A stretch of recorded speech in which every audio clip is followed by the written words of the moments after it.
কষ্ট ছাড়া আর কিছু নাই প্রবাস। বাবা মারে ছাইরা এলাম, ফ্যামিলি ছাইরা এলাম, সবকিছু ছাইরা এলাম। ভাবছি ওদেরকে খুশি রাখবো, কিছুই হইছে না। আরো নিজেই কষ্ট করতেছি, দেশের 13 টাকা না খাওয়া লাগতেছে। আমার লাভ হইতেছে কি বিদেশ আইসি, যে দালাল কয়ে আনছে কাজ দিব সবকিছু দিব, কিছুই দিল না। আচ্ছা, দালালের উদ্দেশ্যে কিছু বলেন। বর তো মুখে দিয়ে কিছু বললে গালি আসবে। বলে যা বলার এখানে বলে না, কি বলবো, দালাল তো দালালে, এর তো কোনো জাত হয় না দালালে। প্রবাস জীবনে আপনি কি পেয়েছেন আর কি হারিয়েছেন, যদি একটু বলেন। আমার চেয়ে তো হাওয়ার দুঃখ বেশি, হারানোর দুঃখে বেশি প্রবাস আসছে। আসার পর থেকে তো কষ্ট আপনি আমাদেরকে বলেন, আসলে প্রথমে হারানোরটাই শুনি, মানে কি হারাইছেন, কি হারাইছেন, এটা যদি আমাদেরকে মানে সুন্দর করে স্টেপ বাই স্টেপ আমাদেরকে বলতেন, তাহলে আমরা আরো আপনার দুঃখের ভাগিদার হতাম আর কি। বলছি, হারানোর গল্প তো বলে শেষ করা যাবে না। আসার পর থেকে ফ্যামিলি হারালাম, সবকিছু, প্রিয় মানুষ, এগুলো হারাইতে আছে। পাওয়ার কোনো ঠিক ঠিকানা নাই। যে টাকা নষ্ট করে দেশে আসলাম, আর এখন পর্যন্ত একটা কাজের ব্যবস্থা হয় না ভালো মতো, যে যা করে চলবো, ফ্যামিলি চালাবো, এই আর কি। 4-5 লাখ টাকা নষ্ট করে আসি দেশে, দেখতেছি না ভাই কোনো রাস্তা, লাইন ঘাট কিছুই ফুল পাইতেছি না। এরকম অবস্থা দিন যাচ্ছে আর কি। এখনো বেকার, দেখেন এখানে বসে আছি। আপনার ফ্যামিলি এগুলো তো, ফ্যামিলি পরিবার, আপনার বন্ধু বান্ধব, আত্মীয় স্বজন, এগুলো তো ছাড়িয়ে আসতেই হবে। প্রবাসে আসলে তো এগুলো ছাড়িয়ে আসতে হবে। এর ভিতরে আবার প্রিয় মানুষটাকেও হারিয়ে ফেলছে। না, এরকম কিছু না, এমনিতে বললাম আর কি, প্রিয় মানুষ। মনে হয় আছে হয়তো ওইখানে ফ্যামিলির সাথে ওইটাকেও হারিয়ে ফেলছেন এতটুকু, এরকম আর কি। এরকম আর কি। আচ্ছা, মানে এখানে আসা কত বছর এখানে? এখানে আমার বেশি নেই, 8 মাস চলতেছে মাত্র। 8 মাস চলতে, তাহলে তো মনে হয় না আসি এখনো পর্যন্ত কিছু পাইছেন। না, এখনো পর্যন্ত কিছুই পাওয়া হয়। আচ্ছা, আপনার কত বছর? আমার তো 9 মাস চলতেছে।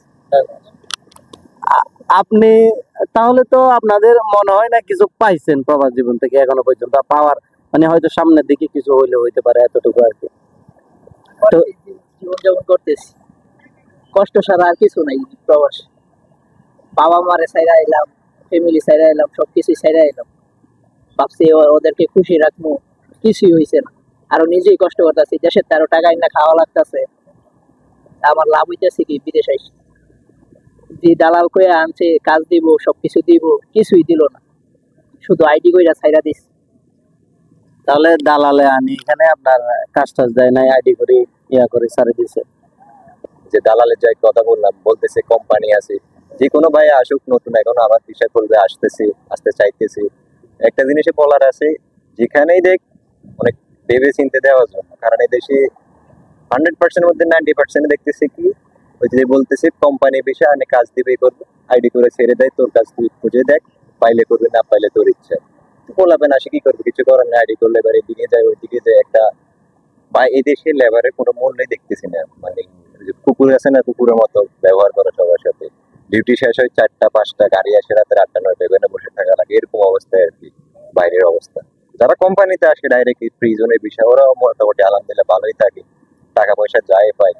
আর আমরা বাইরে কাজ করছি, অনেক করছি, 2 মাস করলে 1 মাসের স্যালারি নেই, বলবে দিবে আজকে কালকে পরে, এগুলা। আপনারা কি কোনো আত্মীয় স্বজনের মাধ্যমে আসছেন, না মানে অপরিচিত দালালের মাধ্যমে আসছেন? অপরিচিত দালালের মধ্যে আনছিল নিজের লোকে ভাই, হ্যাঁ চিন্তা করে না যে অবস্থা হবে।